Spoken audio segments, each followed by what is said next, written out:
आज हम एक ऐसे मुखिया की बात कर रहे हैं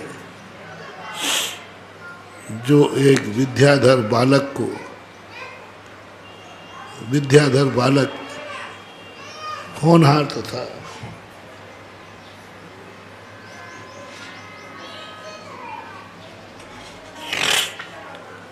ऐसा नेता मिला उनको, हालांकि बूढ़ा मिला था,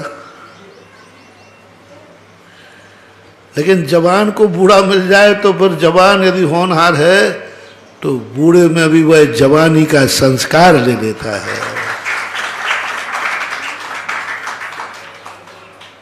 वयोवृद्ध नेता मिलना बहुत कठिन है, वयोवृद्ध गुरु मिलना बहुत कठिन है। हम उम्र वाले गुरु मिलना वो लाभ नहीं होगा। हम उम्र वाले गुरु मिलना, कम उम्र वाले गुरु मिलना और एक वयोवृद्ध गुरु मिलने में बहुत अंतर है। ज्ञान सागर महाराज वो वयोवृद्ध थे जिनके पास जिंदगी का समय बहुत कम था, और जो शरण में आ रहा है उसकी जिंदगी अभी शुरू होने वाली है। ज्ञान सागर की जिंदगी खत्म होने वाली है और शरणागत की जिंदगी अभी शुरू होने वाली है। दोनों का कैसे सामंजस्य बैठा है। ये शुरुआत की जिंदगी में जी रहे हैं और वो जिंदगी की अंतिम पड़ाव गिन रहे हैं, बिल्कुल अंतिम पड़ाव गिन रहे हैं। लेकिन जो व्यक्ति वयोवृद्ध का महत्व समझता है, हजारों गुरुओं में, हजारों नेताओं में कोई वयोवृद्ध नेतृत्व मिले, क्योंकि उसके अनुभव इतने होते हैं, उसके आशीर्वाद में ताकत होती है, उसकी दृष्टि में ताकत होती है, उसके अंग अंग में ताकत होती है, उसके वचन वचन में ताकत होती है, क्योंकि वो वयोवृद्ध है, ओल्ड एंड गोल्ड। क्योंकि वो इतनी उम्र व्यतीत कर चुका है। कभी तुम्हारी छोटी उम्र में, इसलिए आपने बोलो आपके घर में पिताजी हैं और दादाजी हैं, आप सबसे ज्यादा पावरफुल आशीर्वाद किसका मानोगे?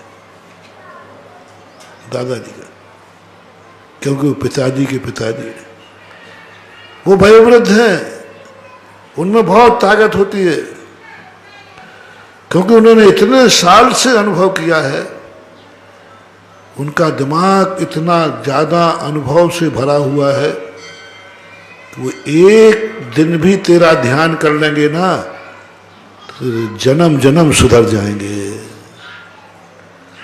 वयोवृद्ध के अंदर एक बार भी तेरा ध्यान आ गया, उनके मन में करुणा जागी, एक बार भी अपने कल्याण का भाव जाग गया, एक बार भी भाव जागा कि इसको बेड़ा पार करना, हो जाएगा।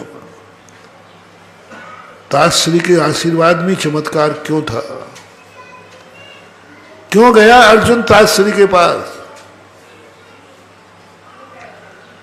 क्योंकि वो पूरे कुरुवंश में सबसे ज्यादा वयोवृद्ध थे, द्रोणाचार्य से भी बड़े, सबसे ज्यादा वयोवृद्ध थे। वो जानते हैं कि वयोवृद्ध के मुख से यदि निकल गया, सारी सेना बोलती कि हे पांडव तुम विजयी होगे। श्री कृष्ण तक ने कह दिया था कि तुम विजयी होगे, निमित्त ज्ञानियों ने बता दिया था तुम विजयी होगे, मुनिराज के दर्शन ने बता दिया कि तुम विजयी होगे, लेकिन अर्जुन मानने को तैयार नहीं। वो कहते हो ही नहीं सकता, हो ही नहीं सकता।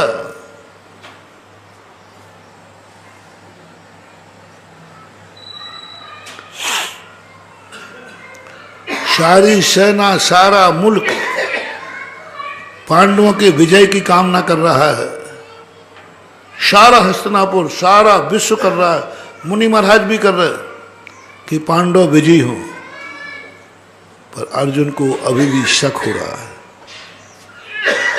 बड़ा मार्मिक प्रसन्न मानवा मोटिवेशन। पांडवों को जीतने के लिए श्री कृष्ण ने आश्वासन दे दिया, निमित्त ज्ञानियों ने आसन दे दिया, पूरा का पूरा दुनिया सब जिससे मुनिराज तक कह रहे हैं पांडवों की विजय होना चाहिए, क्योंकि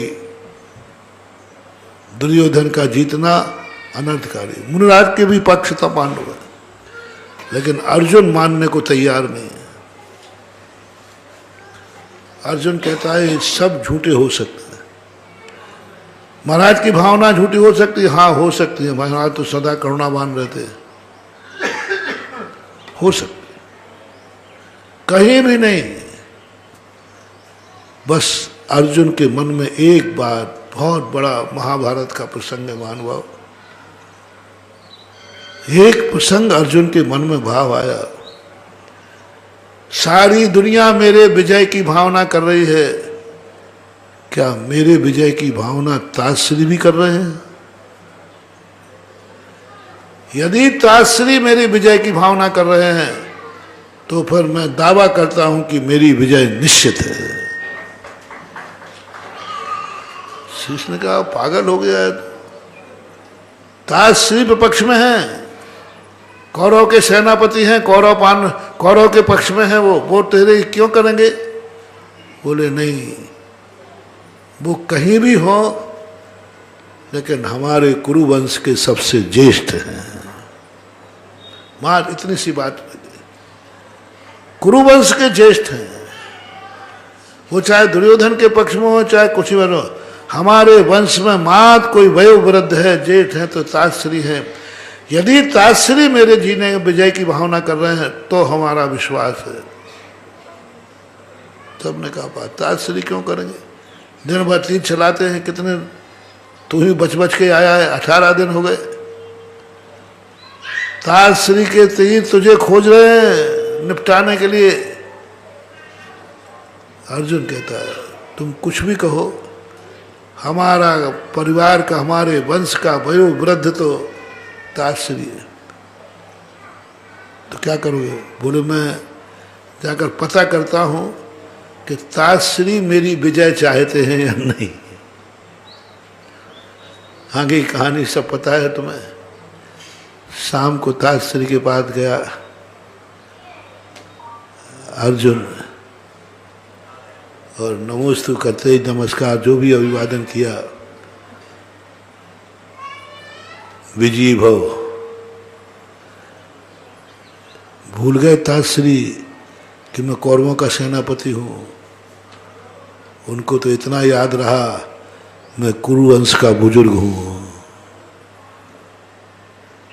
तुरंत आंदोलित हो जाते हैं ताजश्री, मैंने क्या कर दिया?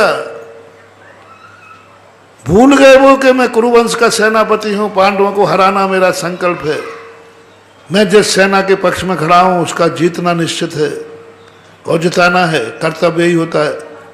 और मैं क्या भूल गया? भूल गया वो बुजुर्ग, भूल गया सब कुछ कि मैं दुर्योधन का सेनापति हूं। उसको तो एक ही बात ध्यान आई, मैं कुरुवंश का ज्येष्ठ हूं और जो मेरे चरण हो छुएगा उसको मुझे विजय का आशीर्वाद देना, सौभाग्य का आशीर्वाद देना, आयुष्मान भव को भूल गए। ये होता है बुजुर्गों का, भूल गए, सब कुछ भूल गए, दे डाला विजय का आशीर्वाद। दुर्योधन ने कहा, धृतराष्ट्र ने कहा, सबने कहा ताजश्री ये क्या किया आपने? बोले मैं क्या करूं?